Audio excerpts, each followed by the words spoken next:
तो दोस्तों आज हम बात करने वाले हैं प्राइवेटाइजेशन के बारे में। प्राइवेटाइजेशन ही इसलिए मैंने इसे चुना है क्योंकि ये टॉपिक आजकल बहुत गर्मा गर्मी में है, मतलब एक आजकल का हॉट इशू जिसे कहते हैं वो बना पड़ा है।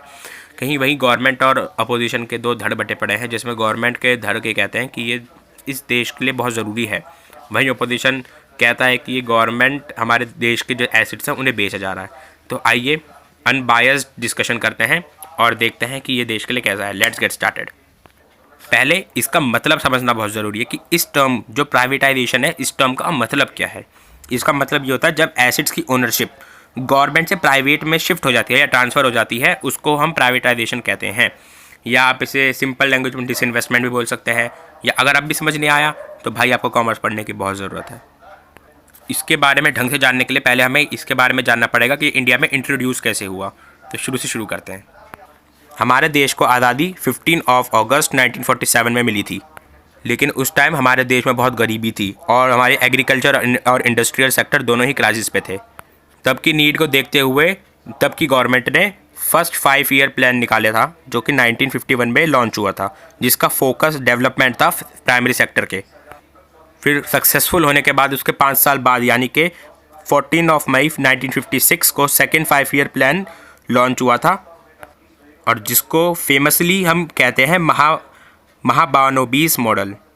और इसका फोकस था इंडस्ट्रियलाइजेशन में। सब बढ़िया चल रहा था, लेकिन फिर इंडिया में गवर्नमेंट ने लाइसेंस राज की शुरुआत करी। इसका मतलब था कि गवर्नमेंट के पास सारा कंट्रोल हो गया था कि एक कंपनी क्या प्रोड्यूस करेगी, कितना प्रोड्यूस करेगी और कब प्रोड्यूस करेगी, और उसका प्राइस भी गवर्नमेंट ही फिक्स करेगी।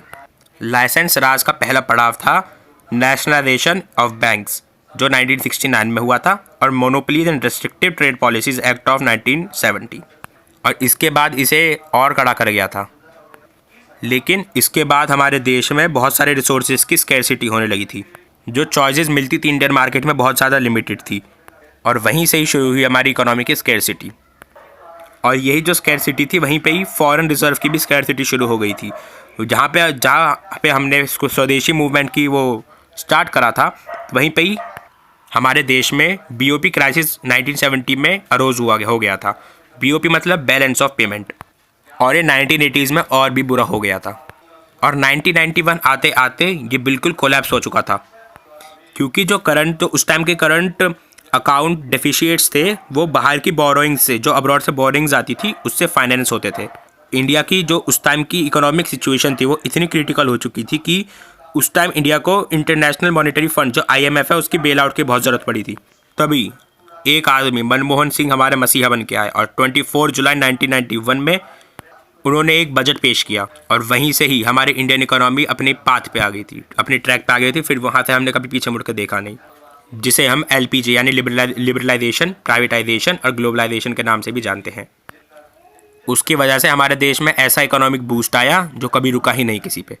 And thanks to that policy हमारी जो बैलेंस ऑफ पेमेंट क्राइसिस थी मार्च 1994 तक ख़त्म हो चुकी थी, और हमारा फॉरेन रिजर्व भी बढ़ चुका था 15.7 बिलियन USD से, और जो इन्फ्लोज थे FDI FII के, वो भी इंक्रीज़ हो गए थे बहुत मैसिवली। इकोनॉमिक ग्रोथ के बहुत सारे फैक्टर हो सकते हैं, लेकिन जो 1991 में श्री मनमोहन सिंह जी ने करा था उसके टक्कर पे कुछ हो ही नहीं सकता। उसके बिना हमारी इकोनॉमी सर्वाइव ही नहीं कर पाती। तो हिस्ट्री से हमें ये पता चला कि प्राइवेटाइजेशन किसी भी हाल में बुरा हो ही नहीं सकता अगर उसे ढंग से यूज़ करा जाए। वही बात रही आज की गवर्नमेंट की, जो धड़ल्ले से प्राइवेटाइजेशन करवा रही है, इसका मैं विरोध बिल्कुल नहीं करता, क्योंकि जो वो बेच रही है वो नॉन परफॉर्मिंग एसिड्स होते हैं, यानी जो एसिड्स जो आपके पास होते हैं लेकिन उसका कुछ फ़ायदा नहीं होता, तो उसको बेच के उस पर और डेवलपमेंट होएगा। जो हमारे जो इंडस्ट्रियलिस्ट्स हैं वो उसका और डेवलपमेंट करेंगे, तो अल्टीमेटली उससे हमारे देश का ही डेवलपमेंट होएगा। और जो कैपिटल जो गवर्नमेंट में इन्वेस्ट करती थी उसके अलावा वो और एसेट बना सकती है, या और सारे रोड हाईवे बना सकते हैं, ताकि हमारे देश का इंफ्रास्ट्रक्चर अच्छा हो, और हमारे देश में या तो हम अपनी इंडस्ट्री खड़ी करें या फिर फॉरेनर्स आके हमारी कंट्री में इन्वेस्ट करें। ये हमें मानना पड़ेगा कि अगर हमारे देश का डेवलपमेंट चाहते हैं तो हमें प्राइवेट सेक्टर को बूस्ट करना पड़ेगा। गवर्नमेंट सेक्टर सब कुछ नहीं कर सकता। मुझे लगता है आज की वीडियो में इतना बहुत है। मुझे आशा है कि आपको अच्छा लगा हो वीडियो, और वीडियो के लिए मेरे चैनल को सब्सक्राइब करिए, और मिलते हैं अगली वीडियो में। बाय।